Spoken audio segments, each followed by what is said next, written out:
ఈరోజైతే most valuable celebrity list వచ్చేసింది. అంటే మన ఇండియాలో మోస్ట్ వాల్యుబుల్ సెలబ్రిటీ ఎవరో లిస్ట్ అయితే వచ్చింది.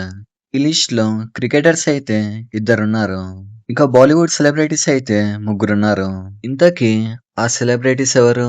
ఆ క్రికెటర్స్ ఎవరో ఇప్పుడైతే తెలుసుకుందాం. వీళ్ళందరికీ డబ్బులనేవి ఎక్కడి నుంచి వస్తున్నాయో తెలుసుకుందాం. సో టాపిక్ దగ్గరికెళ్ళే ముందు మీరైతే ఒక లైక్ ఏసుకోండి. అలాగే సబ్స్క్రైబ్ చేయండి. సో టాపిక్ దగ్గరకొచ్చేస్తే ఈ లిస్ట్‌లో ఫిఫ్త్ ప్లేస్‌లో అయితే 'రణ్వీర్ సింగ్' ఉన్నాడు. లాస్ట్ టైమ్‌తో పోల్చుకుంటే 'రణ్వీర్ సింగ్' పొజిషన్ పడిపోయింది. అంటే లాస్ట్ టైమ్ 'రణ్వీర్ సింగ్' అయితే టాప్‌లో ఉండేవాడు. ఇంతకు ముందైతే టాప్ 2లో ఉండేవాడు. కానీ ఇప్పుడు మాత్రం ఫిఫ్త్ ప్లేస్‌లో ఉన్నాడు. అయితే 'రణ్వీర్ సింగ్‌కి' డబ్బులనేవి ఎక్కడి నుంచి వస్తున్నాయి? సో ఫస్ట్ థింగ్ వచ్చేసి 'రణ్వీర్ సింగ్' అయితే బాలీవుడ్‌లో నటిస్తాడు. బాలీవుడ్‌లో టాప్ సెలబ్రిటీస్‌లో ఇతనైతే ఉంటాడు. సో 'రణ్వీర్ సింగ్' అయితే 50,00,00,000కి పైగే రెమ్యునరేషన్ తీసుకుంటాడు. ఆ సినిమా వచ్చేసి చిన్నదైనా సరే 50,00,00,000కి పైగే తీసుకుంటాడు. అయితే 'రణ్వీర్ సింగ్‌కి' సూపర్ యూ అని ఒక బ్రాండ్ అయితే ఉంది. ఇది ఈ మధ్యనే చాలా పాపులర్ అయిపోయింది. సో ఇక్కడైతే తన సొంత బ్రాండ్ నుంచి తనకైతే చాలా డబ్బులనేవి వస్తాయి. ఈ బ్రాండ్ నుంచి కొన్ని వందల కోట్లు వస్తాయి. ఇంకా 'రణ్వీర్ సింగ్' వచ్చేసి చాలా బ్రాండ్స్‌ని ప్రమోట్ చేస్తాడు. ఇంకా సోషల్ మీడియా నుంచి కూడా 'రణ్వీర్ సింగ్‌కి' చాలా వస్తాయి. ఇంకా ఈ లిస్ట్‌లో ఫోర్త్ ప్లేస్ వచ్చేసి 'ఎంఎస్ ధోని' ఉన్నాడు. ఇక్కడ 'ఎంఎస్ ధోనికి' తన పొజిషన్ అనేది పెరిగింది. అంటే లాస్ట్ ఇయర్ అయితే 'ఎంఎస్ ధోని' అయితే టాప్ 5లో అయితే లేడు. అయితే 'ఎంఎస్ ధోనికి' మనీ అనేది ఎక్కడి నుంచి వస్తుంది? ఇంతకు ముందంటే క్రికెట్ ఆడేవాడు. అక్కడి నుంచి వచ్చేవి. కానీ ఇప్పుడు మాత్రం రిటైర్మెంట్ అనేది ఇచ్చేశాడు. ఇక్కడైతే 'ఎంఎస్ ధోని' వచ్చేసి చాలా బ్రాండ్స్‌ని ప్రమోట్ చేస్తాడు. ఓరియో కావచ్చు, గల్ఫ్ కావచ్చు, డ్రీమ్ లెవెల్ కావచ్చు. ఇలాంటివైతే చాలా ఉన్నాయి. ఇంకా 'ఎంఎస్ ధోని' స్టార్టప్స్‌లో ఇన్వెస్ట్‌మెంట్ అనేది చేస్తాడు. సో వీటి వల్ల 'ఎంఎస్ ధోనికి' మనీ అనేవి చాలా వస్తుంది.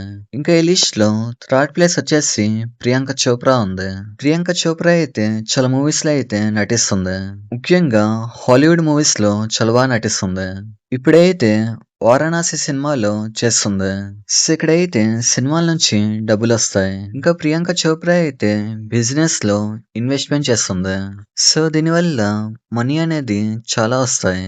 ఇంకా 'ప్రియాంక చోప్రా' అయితే చాలా బ్రాండ్స్‌ని ప్రమోట్ చేస్తుంది. ఒక్కొక్క బ్రాండ్‌కి 10,00,00,000కి పైగే తీసుకుంటుంది. ఇంకా 'ప్రియాంక చోప్రాకి' సొంతంగా మేకప్ బ్రాండ్ ఉంది. సో ఇలా చాలా విధాలుగా 'ప్రియాంక చోప్రాకి' డబ్బులొస్తాయి. ఇంకా ఈ లిస్ట్‌లో సెకండ్ ప్లేస్ వచ్చేసి 'షారుఖ్ ఖాన్' ఉన్నాడు. ఇక్కడ 'షారుఖ్ ఖాన్' అయితే బాలీవుడ్ మొత్తానికి సూపర్ స్టార్. అంత పెద్ద సూపర్ స్టార్ అయినప్పుడు మినిమమ్ 100,00,00,000 వస్తాయి. ఇంకా 'షారుఖ్ ఖాన్' వచ్చేసి సినిమాలకి ప్రొడ్యూసర్ కూడా. 'షారుఖ్ ఖాన్‌కి' తనకంటూ సొంతంగా క్రికెట్ ఫ్రాంచైజ్ ఉంది. కోల్కతా నైట్ రైడర్స్‌లో 'షారుఖ్ ఖాన్‌కి' వాటా అయితే ఉంది. ఇంకా 'షారుఖ్ ఖాన్' అయితే చాలా బ్రాండ్స్‌ని ప్రమోట్ చేస్తాడు. 'ప్రియాంక చోప్రా' లాగా ఇతను కూడా బిజినెస్‌లో ఇన్వెస్ట్‌మెంట్ చేస్తాడు. సో ఇలా చాలా విధాలుగా 'షారుఖ్ ఖాన్‌కి' అయితే మనీ వస్తుంది. ఇంకా ఈ లిస్ట్‌లో ఫస్ట్ ప్లేస్ వచ్చేసి 'విరాట్ కోహ్లీ' ఉన్నాడు. గత కొన్ని సంవత్సరాల నుంచి 'విరాట్ కోహ్లీ' అయితే ఫస్ట్ ప్లేస్‌లో ఉన్నాడు. ఇక్కడ 'విరాట్ కోహ్లీ' అయితే క్రికెట్ అయితే ఆడతాడు. అంటే ఇంటర్నేషనల్ కావచ్చు, ఐపీఎల్ కావచ్చు. 2 విధాలుగా డబ్బులొస్తాయి. ఇంకా 'విరాట్ కోహ్లీ' అయితే చాలా బ్రాండ్స్‌ని ప్రమోట్ చేస్తాడు.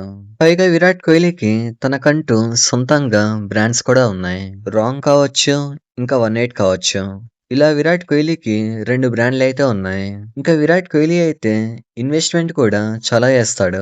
ఇలా ఫైనల్‌గా 'విరాట్ కోహ్లీ' అయితే ఫస్ట్ ప్లేస్‌లో ఉన్నాడు. ఇప్పుడు చెప్పిన సెలబ్రిటీస్‌కి సోషల్ మీడియాలో కూడా మనీ వస్తాయి. సో ఇది మ్యాటర్. ఇలాంటి మరిన్ని వీడియోస్ కోసం లైక్ చేయండి, షేర్ చేయండి, సబ్స్క్రైబ్ చేయండి.